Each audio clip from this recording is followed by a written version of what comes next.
Danica Patrick in the 10. She's in the middle, in the sucker hole, getting shuffled back. Now, that smoke you saw, that's just a speedy drive that they put down, the oil drive. Boy, this is the worst place Danica's been all day. Oh, big smoke from one car down the back straightaway on the inside there. I think that's the state drive, Mike. Yeah, Down it goes all the way down the back straightaway. You can still see it even on the apron in 3 and 4. Treacherous right here, boys. Oh, these tires are on the car. They ran all those caution laps. Treacherous going right here. Patrick looks to the inside and comes down behind Dale Jr. in front of Paul Menard.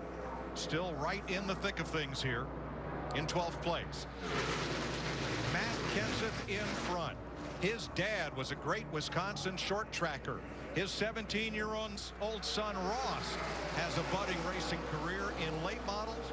Matt and his wife Katie with 2 young daughters, the youngest of which 2 years old, and he's trying to win his 3rd Daytona 500. Something about a little bit of blue smoke came out the left front. Well, Matt Kenseth is making this look easy, but it is not easy. He is talking about another vibration. He just came on the radio before we saw that smoke and said, I feel it vibrating again. Yeah, he's got some kind of issue with something in the front end. I'm not sure what it is, but that car is going to have to come to pit road. And Darrell, a lot of it looks like it's coming out of the left front wheel area. There it is as Kenseth drops to the bottom.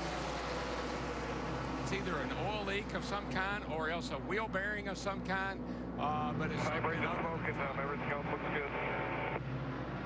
You can see right there over 10 miles per hour off to leader Denny Hamlin in the 11, his teammate. Yeah, he's coming to pit road.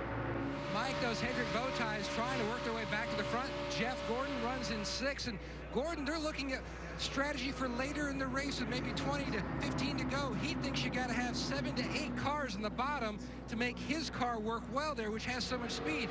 Meanwhile, his teammate right in front, Jimmie Johnson, Chad Knaus, the previous stop, put 4 tires on that Chevrolet. He just asked Jimmie moments ago, looking at strategy for that last stop, if I give you fuel only, would you be okay with that? He said 10-4. And here comes Kyle Busch to pit road. He just started smoking.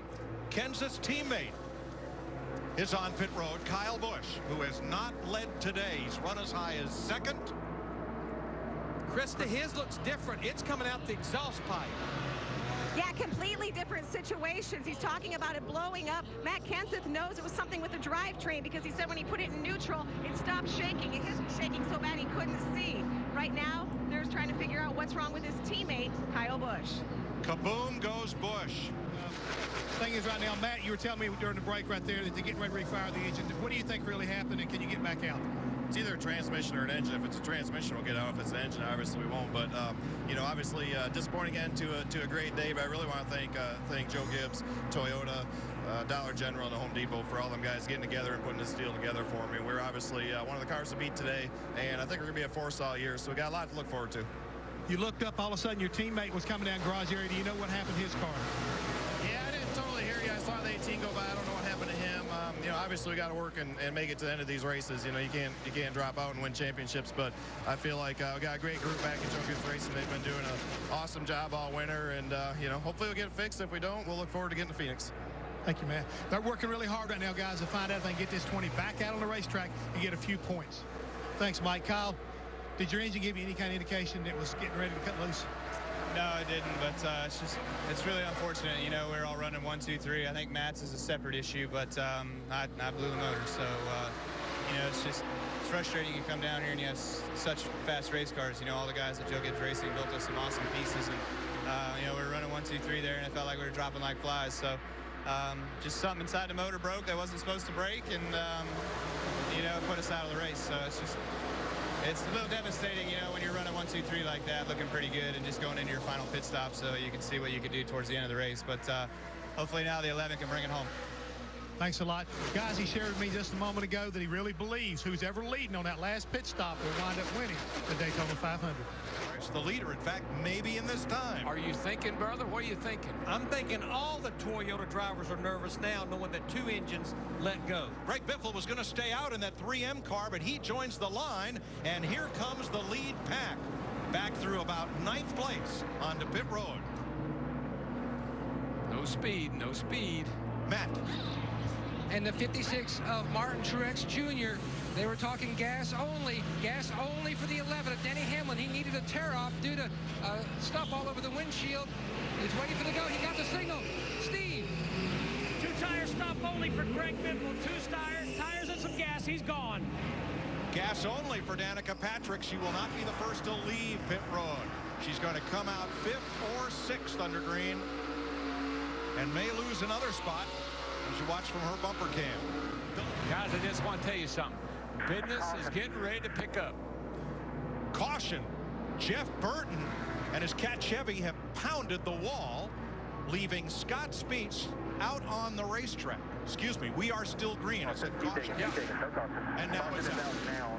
I knew something was going on. Mike, I looked down there and they were all 3 and 4 wide. I said, man, we're a little early for that, but the caution was out. Mike, we've had 13 different leaders if we go back, and Brad Keselowski involved in 2 early wrecks. This on lap 33. Kyle Busch, who said, hey, my bad on the radio getting into Casey Kane. It took out Tony Stewart and Kevin Harvick. A couple of favorites in this race. Stewart, the owner, driver, and mechanic, getting his car back into it a little bit later with Harvick. And Danica Patrick in the top 10 most of the day on lap 90 leads for the first time.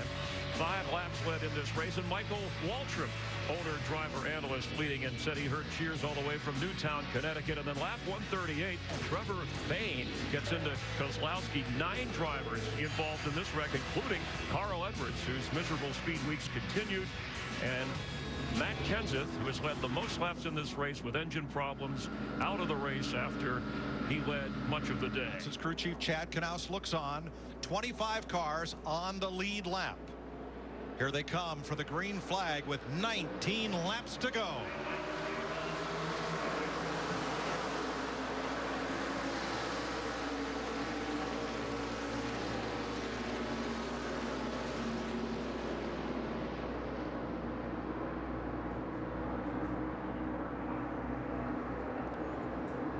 Three wide mid-pack.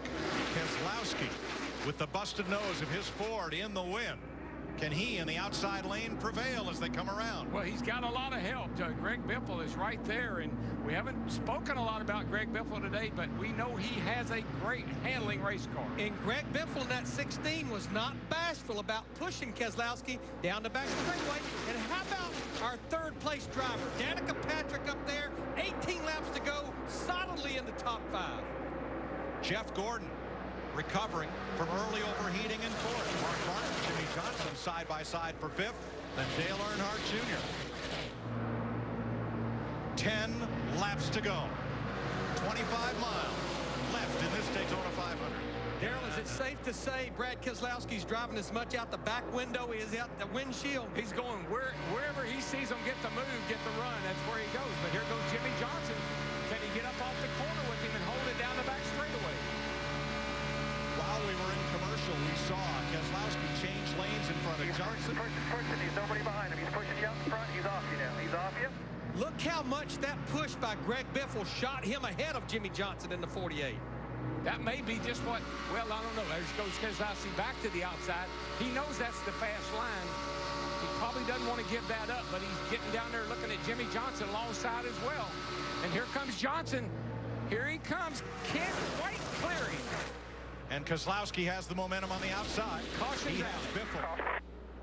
And caution is Top 3 out. wide. Caution is out. Up For top 3 wide. debris low in turn number 2. And everybody gets a chance to catch their breath. Now, as if Keselowski didn't have enough damage to the front end. Whoa, a big piece of aluminum right there. Didn't seem to hurt anything. It could be, you know what, Larry Mike, it could be off of his own car the way that thing looks. It came off several miles ago.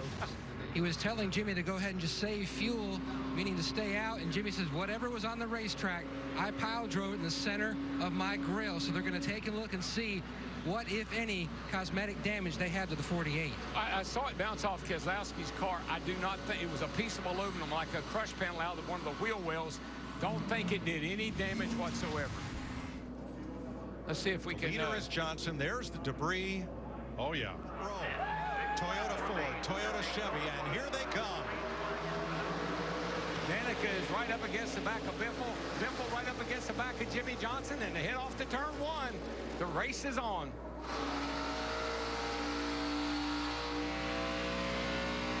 Building from 70-mile-an-hour pace car speed. up to 190 miles an hour by the time they hit turn 3, and Johnson's in command.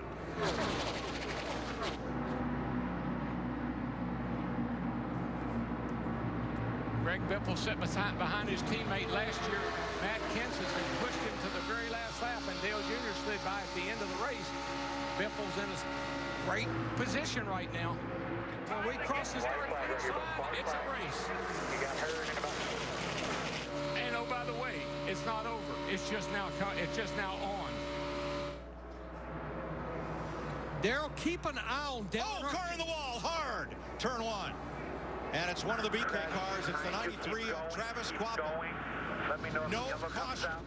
NASCAR, if the track is clear, they will let them finish. We are still green. And here come the leaders. Yeah, Mark Martin is really pushing Dale Earnhardt Jr. in that 88. Junior to the inside of Greg Biffle. The green flag still flies. Martin's number 55. Keselowski in the 2. Biffle backing up. Patrick behind him. For the second time, the Daytona 500 goes to Jimmie Johnson, 5-time champion from Oklahoma, California, and his Rick Hendricks Chevrolet. Had a history making day 4, Danica Patrick. Top 10 finish, Danica. You had led laps, and you were sitting third. We got ready to make the run for the finish. At that point, what was your game plan? You know, I kept thinking about that the whole time. There was plenty of time. I mean, I spent most of the race running half throttle in the line. So you spend a lot of time thinking about what you're going to do when that opportunity comes. And, you know, I think that it's just tough to tell. You know, I kept asking up above what it looked like was working. And, you know, if you needed a hole, you needed people to help you out.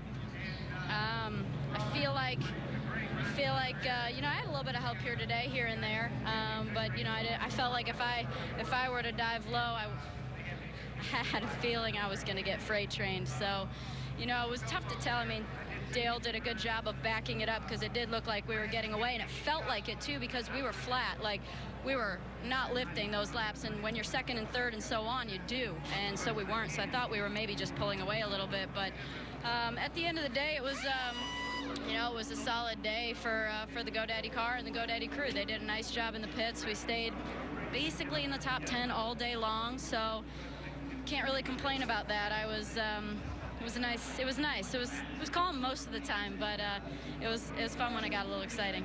Mission accomplished, Mike Joy, 8th in Daytona. Jimmie Johnson's second time you've won the Daytona 500, but it's been a bit of a drought since 2006. It has. You know, plate racing is an awfully tough form of racing, and there's a lot of luck involved. I mean, pack racing is a little different. You can't ride and wait for things to happen. You have to race all day long and fight for track position. And this race car, the slow Chevrolet, was so good. Chad Canals and all of Hendrick Motorsports had me a fast car, and I could really stay up front all day long. And I had a lot of confidence this final few laps leading the train. So I knew just how fast this car was. So big credit to everybody at Hendrick Motorsports. Jimmie, it seems like you guys had a very specific game plan from the moment you unpacked here in Daytona.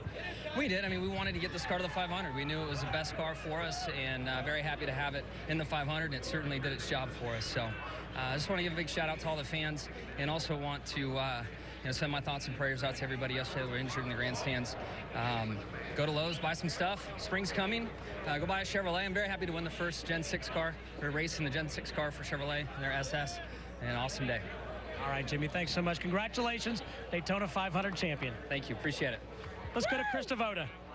Jimmie's teammate Dale Earnhardt Jr. doing everything he could to get by Jimmie, and he had some help from a guy that we've been talking about. You said you had the right guy pushing you. Yeah, me and Mark were just kind of sitting there, and I was hoping he was thinking what I was thinking, so I was going to wait, back up pretty hard to him, and get a run off of 2 and try to see how, you know, what we could do in those last 3/4 of a lap, and just kind of, you know, ran out of steam off of 4. And Mark didn't get back to us. It just didn't work out just perfectly, but we made a good move, just not enough racetrack. Real hard to pass the leader. Jimmie did a lot of good things there early or late in the race to stay up front. Real happy with HMS Engines. All the guys at the shop did a good job all season, working really hard trying to get these cars ready. It's a great finish for us, and we're going to be strong this year. Really excited about getting the season kicked off with such a good finish. He thanked Mark for the push. He thanked his team for the car. Matt